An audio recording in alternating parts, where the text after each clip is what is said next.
दोस्तों, आज की कहानी है आप बीती, जो कि मुंशी प्रेमचंद्र जी की द्वारा लिखी गई है। तो चलिए कहानी शुरू करते हैं।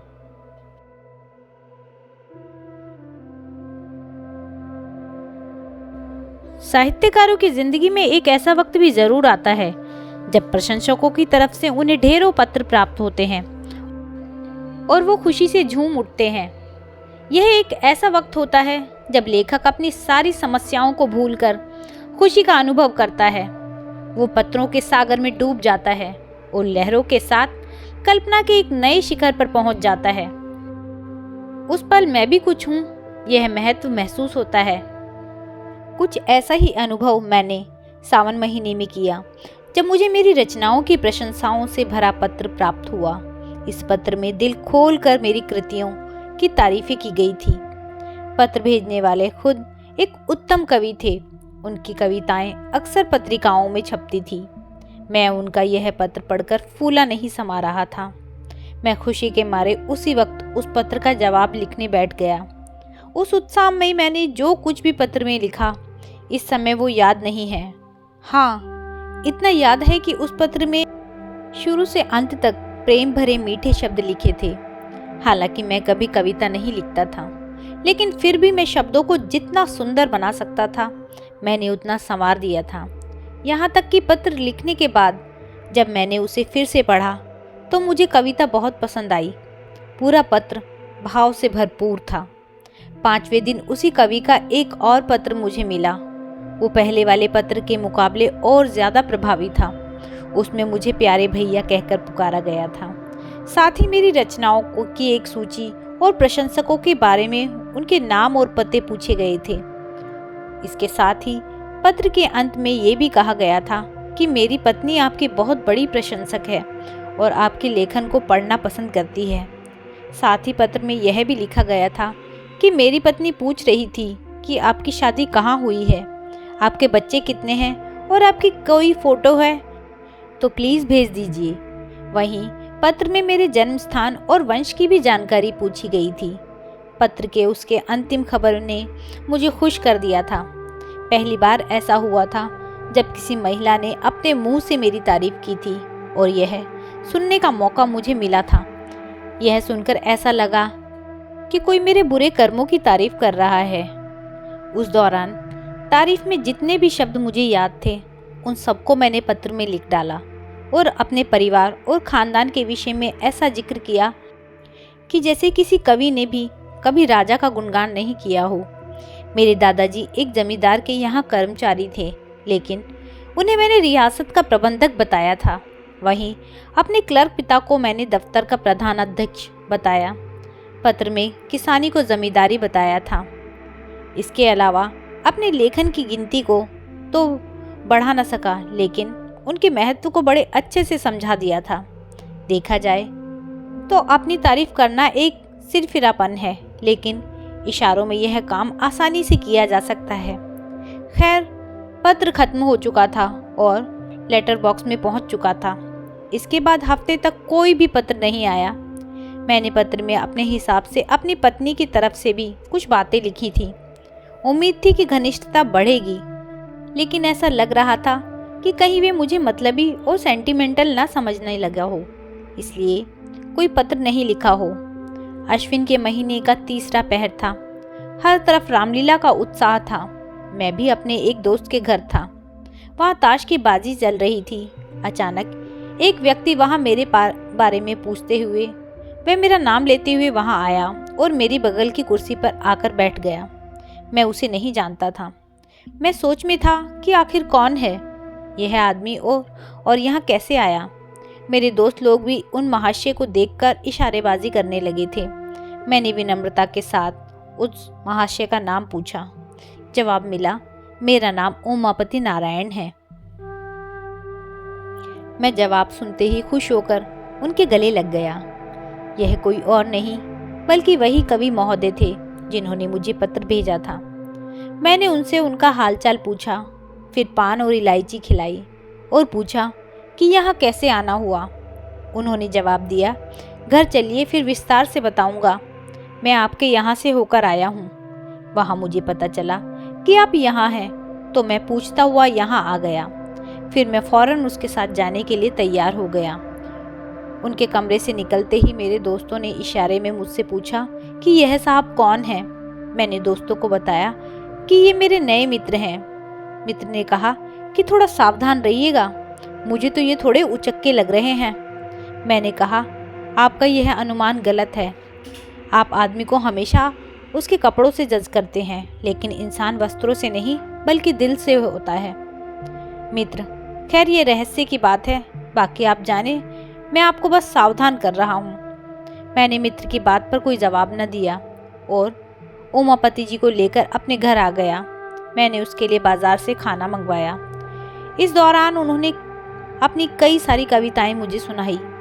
कविताएं सुनाते वक्त उनकी आवाज़ बहुत मनोहर और मीठी लग रही थी। हालांकि कविताएं तो मुझे समझ नहीं आई, लेकिन मैंने उनकी कविताओं की तारीफ के पुल बांध दिए। मैं खुशी के मारे उनकी कविताओं की वाहवाही करने लगा। ऐसा लग रहा था जैसे मानो मुझसे बढ़कर कोई काव्य प्रेमी नहीं है। शाम के वक्त हम दोनों रामलीला देखने गए। वहाँ से लौटकर आने के बाद मैंने उन्हें खाना खिलाया। इसके बाद उन्होंने अपनी यात्रा के बारे में बताना शुरू किया। उन्होंने बताया कि वह इस वक्त कानपुर जा रहे हैं अपनी बीवी को लेने के लिए। उनका मकान कानपुर में है। उन्होंने उस वक्त अपने विचार को साझा करते हुए बताया कि उनकी इच्छा मासिक पत्रिका निकालने की है। उन्होंने बताया कि प्रकाशक कविताओं के लिए 1000 रुपये देते हैं, लेकिन उनकी इच्छा है कि वे कविताओं की पत्रिका में क्रमशः निकालें, फिर अपने ही पैसों से पुस्तक आकार प्रिंट करवाएं। उमापति ने यह भी बताया कि उनकी जमींदारी कानपुर शहर में है, लेकिन वो साहित्य जिंदगी बिताना चाहते हैं। उन्हें जमींदारी से नफरत है। उन्होंने बताया कि उनकी पत्नी लड़कियों के एक स्कूल में प्रधानाध्यापिका है। यह सारी बातें देर रात तक चलती रहीं। अधिकांश बातें उस दिन की याद नहीं है। हाँ, बस यह याद है कि हमने अपनी भावी जिंदगी का एक प्रोग्राम बना लिया था। उस वक्त मैं अपनी किस्मत को सराह रहा था कि घर बैठे बिठाए मुझे भगवान ने एक सच्चा दोस्त भेज दिया। हम लोगों को तो बात करते करते लगभग आधी रात यूं ही बीत गई थी। उन्हें अगले दिन सुबह 8 बजे निकलना था। जब मैं सोकर उठा तो वो सुबह 7 बज रहे थे। मैंने देखा कि उमापति जी जाने के लिए तैयार थे और बोले, इजाज़त दीजिए, लौटते वक्त इधर से ही आऊँगा। इस वक्त आपको तकलीफ़ दे रहा हूँ, माफ़ करिएगा। जब कल मैं चला था तो उस वक्त सुबह के 4 बज रहे थे। चलने की चिंता में पूरी रात जागना पड़ा। गाड़ी में बैठते ही झपकियाँ आने लगी तो मैंने कोट उतार दिया और फिर लेटा तो फौरन सो गया। मुगल सराय में आंखें खुली तो देखा कोट गायब था। कोट को मैंने चारों तरफ ढूंढा, पता ही नहीं चला कि मेरा कोट किसी ने चोरी कर लिया है। मेरे कोट में उस वक्त 50 रुपये रखे थे, वो भी साथ में चले गए। पत्नी के मैके उसे लेने जाना है और जाते वक्त मुझे कपड़े ले जाने हैं। आप मुझे 50 रुपये उधार दे दीजिए। ससुराल में हर वक्त थोड़े बहुत पैसे खर्च होना स्वाभाविक है। ऐसे में अगर पैसे ना खर्च करो तो हंसी होगी। मैं जब वापसी में इधर से लौटूंगा तो आपके पैसे देता हुआ जाऊंगा। मैं उनकी बातें सुनकर बड़ी दुविधा में था। मुझे पहले भी एक बार धोखा मिला था। फौरन मन में ख्याल आया कि कहीं इस बार भी धोखा ना खाऊं। फिर तुरंत ही मुझे अपने उस ख्याल का शर्म आने लगी। मैंने सोचा, इस संसार में हर आदमी एक जैसा नहीं होता। ये बेचारे कितने सज्जन आदमी हैं, इस वक्त मुसीबत में हैं। ये सोचते हुए मैंने अपनी पत्नी को कहा कि अगर तुम्हारे पास कुछ पैसे हैं तो दे दो। पत्नी ने पूछा, क्या करोगे? मैंने कहा, कल जो मेरे मित्र आए हैं, किसी ने उनके रुपए सफ़र के दौरान चुरा लिए हैं। उन्हें ससुराल अपनी पत्नी को लेने जाना है। लौटते वक्त वो पैसे दे देंगे। मेरी बातों को सुनकर पत्नी ने मजाक करते हुए कहा, तुम्हारे जितने भी दोस्त आते हैं सब तुम्हें धोखा देने ही आते हैं। मेरे पास कुछ पैसे नहीं हैं। फिर मैंने थोड़ा अपनी पत्नी को मनाते हुए कहा कि अगर पैसे हैं तो दे दो ना, बेचारे तैयार होकर खड़े हैं, उनकी गाड़ी छूट जाएगी। पत्नी ने कहा, बोल दो जाकर कि इस वक्त घर में कोई पैसे नहीं हैं। मैंने कहा, यह कहना इतना आसान नहीं, बिल्कुल नहीं। इसका मतलब यह है कि मैं दरिद्र होने के साथ साथ अच्छा दोस्त भी नहीं हूँ।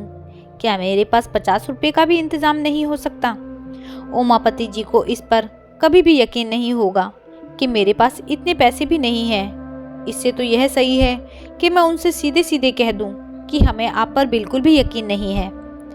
मेरी बातें सुनकर पत्नी ने झुंझलाकर बक्से की चाबी मेरे सामने फेंकते हुए कहा कि तुम जितनी आसानी से बहस कर लेते हो, अगर उतनी आसानी से आदमी तो अभी तक इंसान बन गए होते। जाओ और दे दो ये रुपये। इन रुपयों को उधार समझकर मत दो, ये समझना कि इन रुपयों को पानी में फेंक दिया। मुझे तो बस आम से मतलब था, ना कि पेड़ की गिनती से। मैंने रुपये निकालकर उमापति जी को उसी वक्त दे दिए।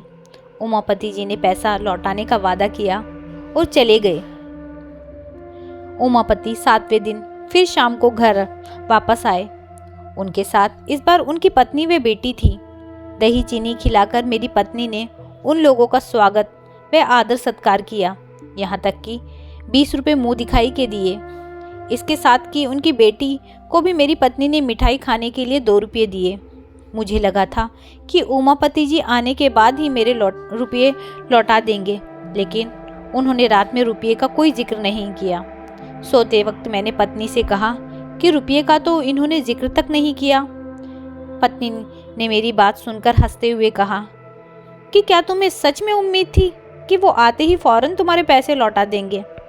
मैंने पहले ही तुमसे कहा था कि रुपये मिलने की उम्मीद से उन्हें पैसे मत देना। यह समझो कि ये पैसे किसी दोस्त की मदद के लिए दिए थे, लेकिन तुम तो विचित्र हो। पत्नी की बातें सुनकर मैं लज्जित होकर चुप रह गया। उमापति अपने परिवार वालों के साथ 2 दिन तक मेरे घर में रुके। मेरी पत्नी ने इस दौरान उन लोगों का खूब आदर सत्कार किया। मुझे फिर भी संतोष नहीं था, क्योंकि मैं समझता था कि इन्होंने मेरे साथ धोखा किया था। तीसरे दिन वो सुबह जल्दी अपने घर जाने को तैयार हो गए। मुझे अब उम्मीद थी कि मेरे रुपये लौटा देंगे। ऐसा नहीं हुआ। वो अब एक नई राम कहानी सुनाने लगे। उन्होंने बिस्तर बांधते हुए कहा कि मुझे बड़ा ही दुख है कि इस बार मैं आपके पैसे नहीं लौटा पाऊंगा। दरअसल बात यह है कि घर में पिताजी से मुलाकात नहीं हो पाई। वे किसी काम से गांव गए हुए थे। मेरे पास इतनी छुट्टियां नहीं थी कि उनसे मिलने में गांव तक जाता। गांव जाने के लिए रेल का वहां कोई भी जरिया नहीं है। वहां पहुंचने के लिए बैलगाड़ी से जाना पड़ता है। इसलिए सिर्फ एक ही दिन मैं घर में रहा और फिर अपने ससुराल को निकल गया। मेरे सारे रुपये ससुराल में ही खर्च हो गए। अब तो मेरे पास ट्रेन के टिकट तक का पैसा नहीं है। कृपया आप 25 रुपये मुझे दे दीजिए। मैं वहां पहुंचते ही आपके रुपये भेज दूंगा। मन तो किया कि फ़ौरन जवाब दे दूं, लेकिन ऐसा मैं कर नहीं पाया। मैंने पत्नी से पैसे मांगकर उमापति के हाथ पर रख दिए। इसके बाद वो चले गए। 1 हफ्ते के बाद फिर उमापति जी ने पत्र भेजा, जिसमें लिखा था कि वो काम के सिलसिले से बाहर जा रहे हैं, वापस लौटकर रुपये भेजेंगे। 15 दिनों के बाद मैंने एक पत्र लिखकर उनका हालचाल पूछा, लेकिन मेरे पत्र का कोई जवाब नहीं आया। मैंने 15 दिनों के बाद फिर से पत्र लिखा और इस बार मैंने रुपयों के बारे में पूछा। इसका भी कोई जवाब नहीं आया। 1 महीने बाद मैंने फिर पत्र लिखा, लेकिन इस बार भी कोई जवाब न आया। मैं समझ गया था कि पत्नी ने जो भी कहा वो ही सच था। मैं निराश और चुप होकर बैठ गया। हालांकि मैंने अपने इन पत्रों के बारे में अपनी पत्नी को कुछ नहीं बताया। उमापति के इस व्यवहार पर मुझे गहरा असर पड़ा। फिर इसी महीने मेरे यंत्रालय में बिहार प्रांत से एक कंपोजिटर आया। 15 रुपये मासिक पर मैंने उसे काम पर रख लिया। वो पहले किसी अंग्रेजी स्कूल में पढ़ा करता था। किसी का सहयोग न मिल पाने की वजह से वो पढ़ाई छोड़ चुका था। उसके घर वालों ने उसकी मदद करने से मना कर दिया था। मजबूर होकर उसे यह नौकरी करनी पड़ी। उसकी उम्र वही कोई 17 से 18 साल रही होगी। उसका गंभीर स्वभाव था और उसके बातचीत करने का तरीका भी अच्छा था। यहाँ आने के तीसरे ही दिन उसे बुखार आ गया। कुछ दिनों के बाद भी जब बुखार नहीं गया तो उसे अपने घर की याद सताने लगी। उसने मुझसे कहा कि वह बीमार है, उसे कुछ रुपये मिल जाएं तो वह घर चला जाए, फिर वह वहाँ पहुँचकर पैसों का इंतज़ाम करके मुझे भेज देगा। वह सच में बहुत बीमार था, लेकिन मैं पहले से ही पैसों के मामले में धोखा खाकर बैठा हुआ था, इसलिए मैंने उसे मना कर दिया। मेरी बातें सुनकर वो रोने लगा और मुझसे मदद की विनती करने लगा, लेकिन धोखे की चोट खाए बैठा मैं उसकी बातों को नज़रअंदाज कर गया। दुविधा भरी स्थिति में उसने फिर आकाश को देखा और वहाँ से चला गया। मुझे अंदर ही अंदर बुरा लगा, लेकिन जो मैंने निर्णय लिया था मैं उसी पर अड़ा रहा। मैंने मन में इस बात पर विचार करके संतोष कर लिया कि मैं कहाँ ऐसा धनी हूँ जो पैसे बहाता रहूँ। वो लड़का मेरे पास से आंखों में आंसू लेकर गया था। तब कार्यालय में एक क्लर्क जिनका नाम पंडित पृथ्वीनाथ था, उन्होंने उसकी मदद कर दी। उन्होंने उनकी पूरी कहानी सुनकर उसे 15 रुपये दे दिए थे। जब मुझे इसकी जानकारी मिली तो मानो मेरे मन से कोई बोझ उतर गया हो। चलो अब वो बेचारा अच्छे से घर तो पहुंच जाएगा, यह सोचकर ही मुझे मुफ्त में ही संतोष मिल गया। लेकिन कुछ अपने किए पर भी मुझे शर्म आई। मैं बड़े बड़े उपदेश दिया करता था, लेकिन आज अपनी ही जुबान से मुकर गया। 5वें दिन पैसे आ गए। मेरी आंखें खोल देने वाली यह यातना मुझे शायद ही कभी मिली थी। खैर, इस बारे में मैंने अपनी पत्नी को कुछ नहीं बताया था, वरना मेरा घर में मुश्किल हो जाता। पूर्व कथित वृतांत को लिखकर मैंने पत्रिका में भिजवा दिया। मेरा मकसद बस इतना था कि मैं लोगों को धोखेबाजी के इस कुपरिणाम का संदेश दूं। मुझे सपने में भी उम्मीद नहीं थी कि इसका मुझे कोई सीधा फल मिलेगा। फिर चौथे दिन 50 रुपये का मनी ऑर्डर मेरे पास पहुंचा। मैं उसे देखकर इतना खुश हुआ कि मेरी खुशी की कोई सीमा नहीं थी। मनी ऑर्डर भेजने वाला कोई और नहीं बल्कि वही महोदय उमापति। भेजे गए कूपन पर सिर्फ क्षमा शब्द लिखा था। मैंने वो पैसे ले जाकर अपनी पत्नी को दे दिए और वो कूपन दिखाया। पत्नी ने बड़े ही अनमने तरीके से मुझसे कहा कि इसे ले जाकर अपनी अलमारी में रख दो। तुम ऐसे लोभी किस्म के इंसान हो, मुझे मालूम नहीं था। कुछ पैसों के लिए इस तरह किसी के पीछे पड़ जाना अच्छी बात नहीं। जब पढ़ा लिखा और विनयशील इंसान आपके वादे को पूरा न करे तो समझना चाहिए कि वो मजबूर है। विवश हुए इंसान को इस तरह लज्जित करना सही नहीं है। मैं इन पैसों को तब तक नहीं रखूंगी जब तक कि उमापति जी का कोई संदेश या पत्र नहीं आ जाता जिसमें उनके रुपये भेजने की देरी का कारण लिखा हो। हालांकि उस वक्त मैं ऐसी महान बातें सुनने के लिए बिल्कुल भी तैयार नहीं था। डूबे हुए रुपये मिल गए, मैं उसी खुशी में फूले नहीं समा रहा था। तो दोस्तों, मुंशी प्रेमचंद जी की इस कहानी से हमें यह सीख मिलती है कि व्यक्ति को किसी के लिए भी तुरंत राय नहीं बना लेनी चाहिए। आपको यह कहानी कैसी लगी मुझे कमेंट करके ज़रूर बताइएगा। यदि कहानी अच्छी लगी हो तो कहानी को लाइक कीजिएगा, शेयर कीजिएगा और मेरे चैनल को सब्सक्राइब करना ना भूलिएगा। कहानी को पूरा सुनने के लिए बहुत बहुत धन्यवाद।